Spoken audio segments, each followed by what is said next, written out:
Hello students, in this lecture we are going to study about alternating current and direct current.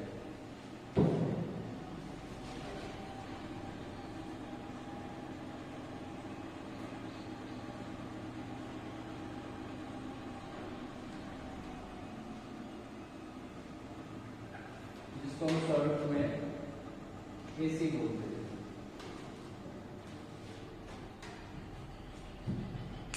Alternating current होता क्या है? तो actual में हम लोग जो घरों में करंट यूज करते हैं ये दो टाइप से एग्जिस्ट करता है। फर्स्ट इज अल्टरनेटिंग करंट, दूसरा होता है डायरेक्ट करंट। अल्टरनेटिंग करंट का अगर हम सोर्स की बात करेंगे तो ये हमें मिलता है पावर स्टेशन से या फिर हाइड्रो पावर प्लांट और थर्मल पावर प्लांट से, और डीसी करंट जो हमें मिलता है वो मिलता है बैटरी से। ठीक है, तो सबसे पहले तो डेफिनेशन या फर्क क्या है दोनों में। तो आंसर है कि अल्टरनेटिंग करंट जो होता है वो अपने डायरेक्शन को रिवर्स करता है after equal interval of time, लेकिन डायरेक्ट करंट जो होता है वो अपने डायरेक्शन को कभी भी रिवर्स नहीं करता है। चलिए ठीक है, तो पहले डिफाइन कर लेते हैं alternating current. Alternating current is that current that reverses its direction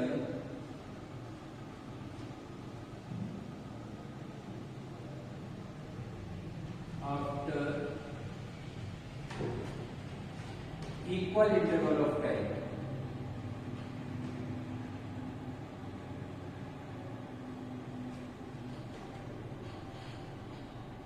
Is called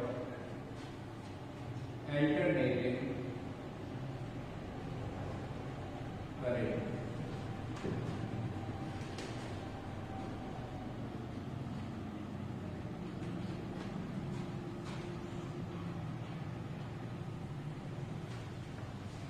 तो ऐसा करंट जो क्या करता है, अपनी डायरेक्शन को रिवर्स करता है after equal interval of time, उसको हम बोलते हैं अल्टरनेटिंग करंट। इसको शॉर्ट में हम ऐसे बोलते हैं। अब देखिए ये डायरेक्शन कैसे रिवर्स कर लेता है वो हम लोग स्टडी करेंगे एसी जनरेटर पे, जहाँ पे अल्टरनेटिंग करंट जनरेट होता है और किस तरीके से अपनी डायरेक्शन को रिवर्स करता है। अभी आप ऐसे मान सकते हैं कि अगर एक पर्टिकुलर टाइम इंटरवल में वो मान लीजिए क्लॉकवाइज मूव कर रहा है तो अगले टाइम इंटरवल में वो एंटी क्लॉकवाइज डायरेक्शन में मूव करेगा। इस तरीके से वो अपनी पोलैरिटी को, मतलब अपने जो पॉजिटिव और नेगेटिव टर्मिनल होता है उसको कंटिन्यूसली चेंज करता है। तो अगर हम करंट वर्सेस टाइम ग्राफ को ड्रॉ करें, करंट को रिप्रेजेंट कर रहा है दिस इज टाइम, तो अल्टरनेटिंग करंट का जो ग्राफ बनता है वो इस टाइप से बनता है। ये पॉजिटिव पोलैरिटी फिर नेगेटिव, फिर पॉजिटिव, फिर नेगेटिव।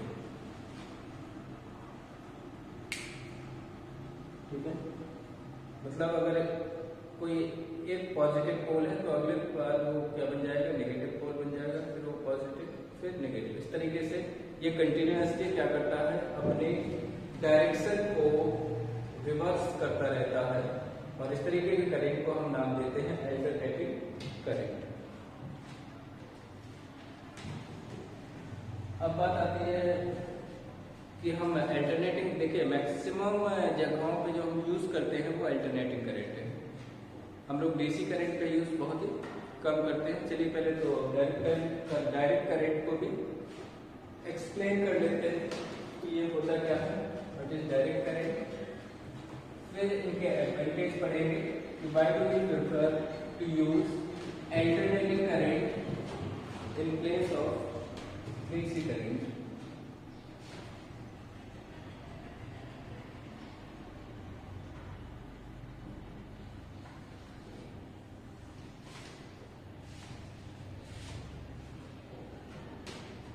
तो ऐसा करंट जो अपने डायरेक्शन को रिवर्स ना करता हो, एक ही डायरेक्शन में फ्लो करता हो, उसको हम बोलते हैं direct current. current that flows in one direction only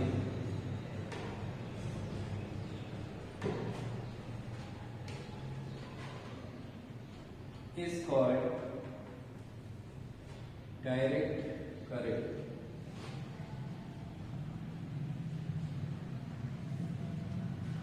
मतलब ये अपनी पोलैरिटी को चेंज कभी नहीं करता है। जैसे बैटरी का पॉजिटिव है तो वो हमेशा पॉजिटिव रहेगा और नेगेटिव टर्मिनल हमेशा नेगेटिव, और करंट एक ही डायरेक्शन में कंटिन्यूअसली मूव करता रहेगा। तो इस टाइप के करंट को हम बोलते हैं डायरेक्ट करंट। और इसका ग्राफ अगर हम ड्रॉ करते हैं करंट वर्सेस टाइम ग्राफ, तो ये स्ट्रेट लाइन होता है, ये कभी भी टाइम एक्सिस को कट नहीं करता। ये क्या शो करता है? DC current. Source of this is cell और ए बैटरी।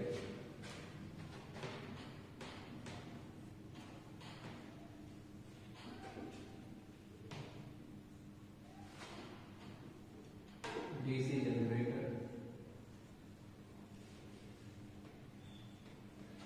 तो हमारे पास यहां से हम लोग क्या कर सकते हैं? डायरेक्ट करंट को प्रोड्यूस कर सकते हैं। बट अगर सोर्सेज ऑफ एसी करंट, तो एसी करंट के सोर्सेज हैं पावर स्टेशंस, दूसरा हमारे पास हो सकता है एसी जनरेटर, डायनेमो, वो सभी हमारे अल्टरनेटिंग करंट के सोर्सेज हैं। तो ये हो गया डीसी करंट। अब बात आती है कि इन दोनों में हम मैक्सिमम यूज किसका करते हैं? तो answer it is alternating current, क्योंकि हम देखते हैं पावर स्टेशन से डायरेक्टली हमारे घरों में लाइट आती है। हमने डीसी का यूज क्यों नहीं किया? तो इसके कुछ डिसएडवांटेजेस हैं ओवर अल्टरनेटिव करंट, उनको भी स्टडी कर लेते हैं।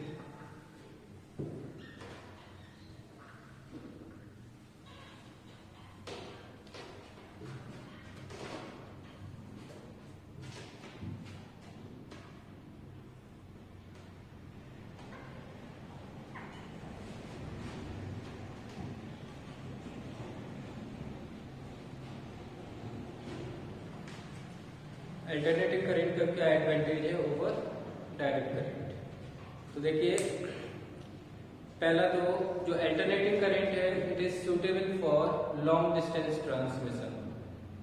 क्यों? क्योंकि अल्टरनेटिव करंट में लॉसेस बहुत कम होते हैं, एनर्जी लॉसेस या पावर लॉसेस बहुत कम होते हैं। जबकि हम बात करेंगे डायरेक्ट करंट की, तो इसमें पावर लॉसेस बहुत ज्यादा होते हैं, जिसकी वजह से ये लॉन्ग डिस्टेंस ट्रांसमिशन के लिए फीजिबल नहीं है, ये हमारे लिए यूजफुल नहीं है। क्योंकि पता चला कि हम एनर्जी डायरेक्ट करंट से प्रोवाइड करना चाहते हैं और बहुत ज़्यादा लॉन्ग डिस्टेंस तक जाती जाती है, वहाँ तक हो सकता है एनर्जी पहुँचे ही नहीं, इतनी ज़्यादा एनर्जी लॉस हो जाएगी जो हमारा इलेक्ट्रिकल एनर्जी है वो अदर फॉर्म ऑफ एनर्जी में कन्वर्ट हो जाएगा, और हो सकता है सोर्स से डेस्टिनेशन तक भी पहुँच ही ना पाए। तो इस चीज़ को ध्यान रखना है कि alternative current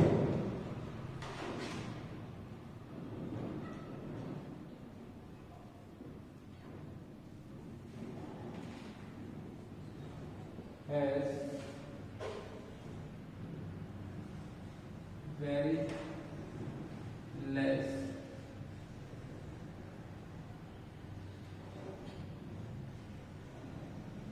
energy loss।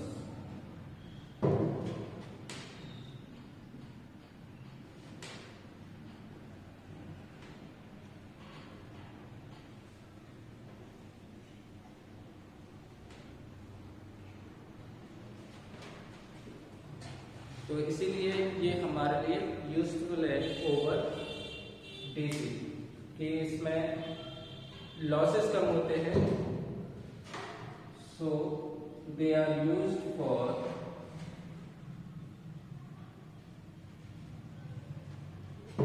Long distance transmission.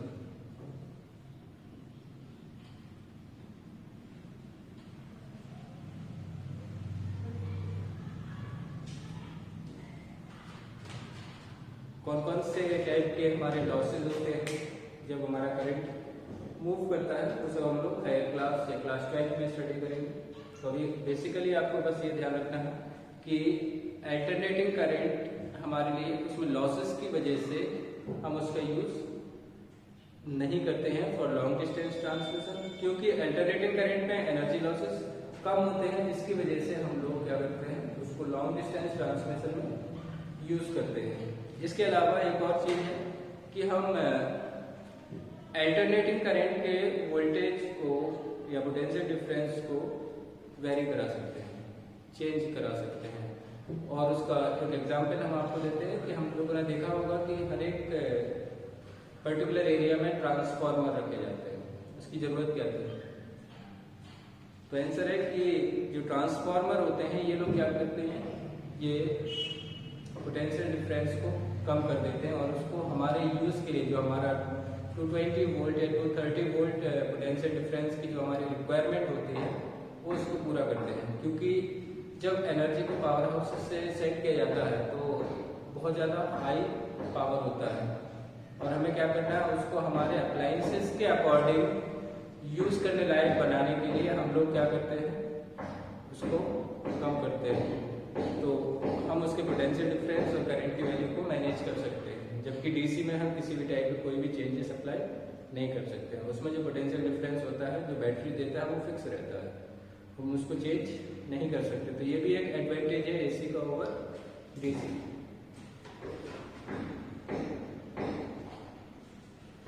Can be varied by using transformer.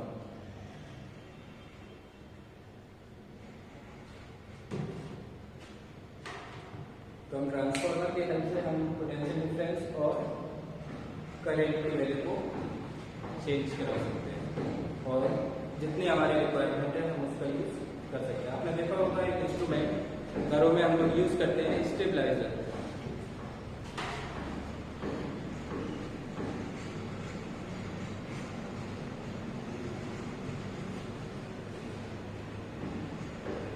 Stabiliser का यूज क्यों करते हैं? तो इसका यूज किया जाता है ताकि हमारे घरों में अगर कभी भी करंट ज्यादा आता है या कम आता है तो वो उसको मैनेज कर देता है। ठीक है, कम होगा तो ज्यादा कर देगा, ज्यादा होता है तो कम कर देता है। किसकी हेल्प से? Answer it is with the help of transformer. क्योंकि हमारे पास दो टाइप के ट्रांसफार्मर होते हैं, एक स्टेप अप, दूसरा स्टेप डाउन, और उनकी हेल्प से ये क्या करता है, पोटेंशियल डिफरेंस और करंट की वैल्यू को इंक्रीज भी कर सकता है और डिक्रीज भी कर सकता है। ठीक है, तो ये एडवांटेज हो गए एसी ओवर डीसी। अब डीसी का भी तो कुछ ना कुछ एडवांटेज होगा। तो आंसर है यस, डीसी का भी एडवांटेज है।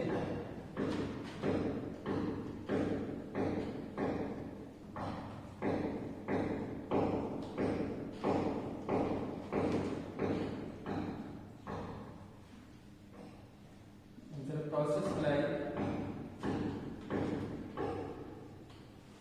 electroplating is done only by DC। जो हम लोगों ने पढ़ा होगा, एक मेटल की लेयर को दूसरे मेटल की लेयर के ऊपर प्लेट करना, इलेक्ट्रोप्लेटिंग बोलते हैं। तो ये जो प्रोसेस है ये केवल और केवल डीसी करंट से ही होता है। तो ये इसका एडवांटेज भी है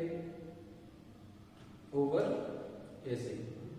ठीक है, तो all these are advantage of AC over